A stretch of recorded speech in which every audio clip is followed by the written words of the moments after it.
Japan held its 2026 lower house election, and the results were decisive.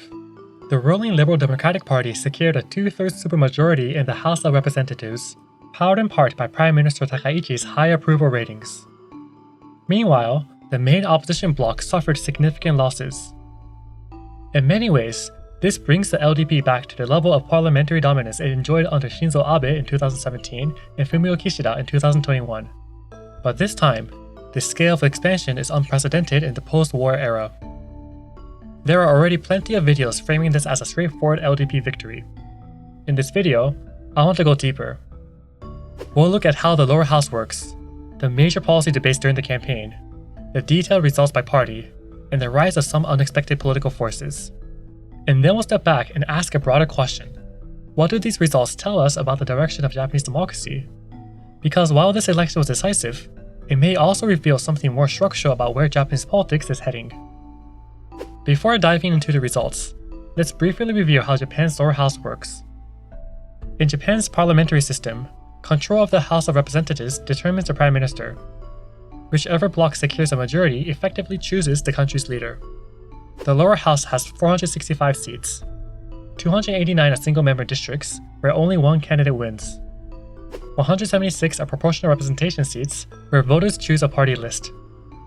Each voter casts 2 ballots, one for a local candidate and one for the party. This mixed system creates 2 important dynamics. First, large parties tend to be overrepresented in single-member districts. If they can consolidate their base, they can win seats even without overwhelming vote shares. Second, smaller parties can survive through proportional representation even if they struggle locally. But the system also creates a spoiler effect. If opposition parties fail to coordinate in single-member districts, they split the vote. The stronger bloc can then win the seat with a polarity. And in this election, that dynamic mattered. Now that we reviewed how the lower house works, let's look at what this election was actually about. Despite a wide range of campaign promises, the election ultimately centered on one issue: the economy. More specifically, consumption taxes. Every major party proposed some form of tax reduction on consumption. The disagreement was not whether to cut taxes, but how to finance them. Team Mirai was the only party that did not push for reducing consumption taxes. Other issues were debated, including national security, policies toward foreign residents, and digitalization, but the economy dominated media coverage and voter attention. This is evident in an FNN opinion poll conducted shortly after the election. When asked about policy priorities, 40.7% of respondents chose inflation countermeasures and tax adjustments. Another 22.6% prioritized social welfare reform, including pensions and healthcare. Combined, that means roughly 63% of voters prioritize immediate economic stability over longer-term structural questions. By contrast, national defense and political reform each received around 10%. Policies related to foreign residents were mentioned by about 6%. The second defining theme of this election was Prime Minister Takaichi herself. When calling the snap election, she stated that she would resign if the ruling coalition failed to win a majority. In effect, she turned a parliamentary contest into a referendum on her leadership. With approval ratings in the high 60 to low 70% range, this strategy put opposition parties in a difficult position. Instead of running solely against policy, they were competing against a highly popular incumbent. Let's now turn to the results. In this section, we'll start with 5 overarching takeaways. Then we'll look at the proportional vote, examine a few districts, and finally break down each party's performance. There are 5 major points. First, the LDP dominated this election. The party gained 118 additional seats, bringing its total to 316. In single-member districts, it won 249 out of 289 seats, which is an 86% success rate. Second, the Centrist Reform Alliance suffered a major setback, losing 118 seats. We'll look at why in a moment. Third, mid-sized parties such as the Japan Innovation Party and the Democratic Party for the People largely maintained their presence. Despite the LDP's expansion, their base did not collapse. Fourth, many smaller liberal and conservative parties were squeezed out. Several are now facing serious questions about their long-term viability. Fifth, Sanseito continued to gain ground in the lower house, while Team Mirai emerged as an unexpected force. Overall, the LDP secured more than 2/3 of all seats in the House of Representatives. In fact, the margin was so large that the party ran into an unusual problem. It did not field enough candidates to fill all the seats it could have won. After the election, 14 seats were redistributed to other parties. Had the LDP ran more candidates, its total could have reached 330 seats. But seat totals alone don't tell the whole story, so in order to understand what actually happened, we need to look at the proportional vote. According to data published by the Ministry of Internal Affairs and Communications, while the LDP won 86% of all single-member districts, it secured only 36.7% of the proportional representation vote. That gap matters because it shows that the LDP's parliamentary dominance is structurally amplified by the electoral system. A supermajority in seats does not mean majority support nationwide. That gap between seat power and vote share may also influence how policy is prioritized in the coming year. At the same time, however, no other party comes close. Even in the proportional vote, the opposition remains fragmented. The CRA secured roughly 10 million votes, but compared to the previous election, that represents a loss of around 7 million votes, which is effectively the size of an entire mid-sized party. Exit polls suggest this was largely a CDP voter collapse. Roughly 40% of voters who supported the CDP in the 2025 upper house election shifted to other parties in this election.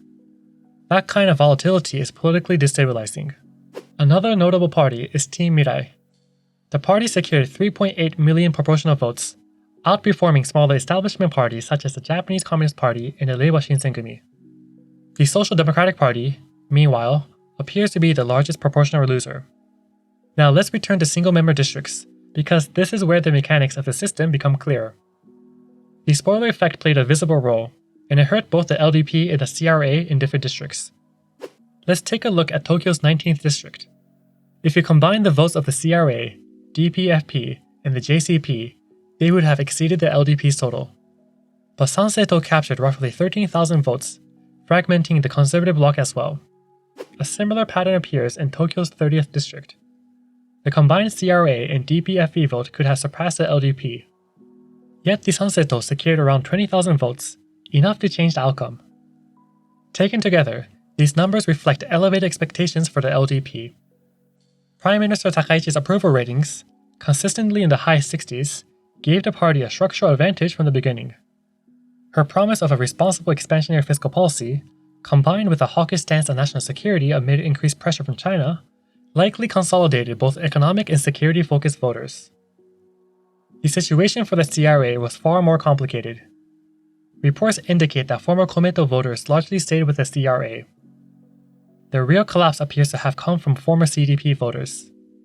Many seem unconvinced by the CRA's new identity or unclear about how it differed from both the former CDP and the LDP. On policy, differentiation was weak. The CRA's proposal to eliminate consumption taxes on food was nearly identical to the LDP's position. Beyond that, the party struggled to communicate a compelling alternate vision. The internal composition of the CRA's elected members also tells a story. Of its 49 elected candidates, 28 were former Komeito members and 21 were former CDP members. Compared to the previous lower house election, the CDP's presence fell from 144 seats to 21, while Komeito increased from 21 to 28. That shift could create internal friction, especially as the party searches for a coherent identity. The JIP once again demonstrated its regional dominance. It secured 18 of 19 seats in Osaka, losing only one district to the LDP by fewer than 1,000 votes. Even in a national wave election, its Osaka base held firm. The DPFP also managed to preserve its parliamentary presence despite the LDP's surge. Sanseito performed relatively well, although some conservative voters appear to have returned to the LDP. The liberal parties were not that fortunate, though, and they couldn't withstand the Takaichi enthusiasm. The Conservative Party of Japan also struggled. A leadership split led to the creation of a separate party, fragmenting its support base. Combined with the campaigns centered on immigration in an economy-focused election, the party failed to gain traction. Other than the LDP, Team Midi is arguably the greatest winner of the 2026 election. Founded in May 2025, the party secured 3.8 million proportional representation votes, placing it behind the Sanseito, but ahead the JCP. It exceeded its own goal of 5 seats and won 11. In the 2025 upper house election, it received 1.5 million votes. In less than a year, it more than doubled its support. The regional breakdown makes the result even more notable. Japan's PR system is divided into 11 blocks. Team Mirai secured 13.1% of the vote, placing just behind the LDP and the CRA and ahead of the DPFP and Sanseito. In Southern Kanto, it secured 9.2%, positioning itself between the DPFP and the Sanseito. According to Senkyo.com, Team Mirai also performed strongly among independent voters, ranking second only to the LDP. Its refusal to support consumption tax cuts helped it stand out as fiscally disciplined, but that alone does not explain its rise. First, Team Mirai presents itself less as an ideological party and more as a functional one. Survey data shows it draws support almost evenly from self-identified liberals and conservative voters. Second, despite having only one upper house member since 2025, the party developed digital transparency tools for political fund tracking. That created a perception of competence and efficiency, especially compared to established parties.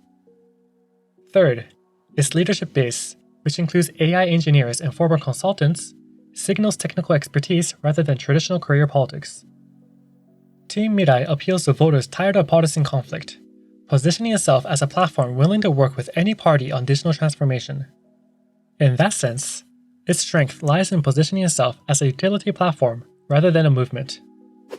Finally, if we look at approval ratings among the top 6 parties, 2 patterns stand out. The LDP's approval rose to roughly 40%. Meanwhile, the remaining 5 parties cluster around similar approval levels. Both the DPFP and Sanseito saw slight declines compared to the 2025 upper house election. This does not necessarily mean those parties are becoming unpopular.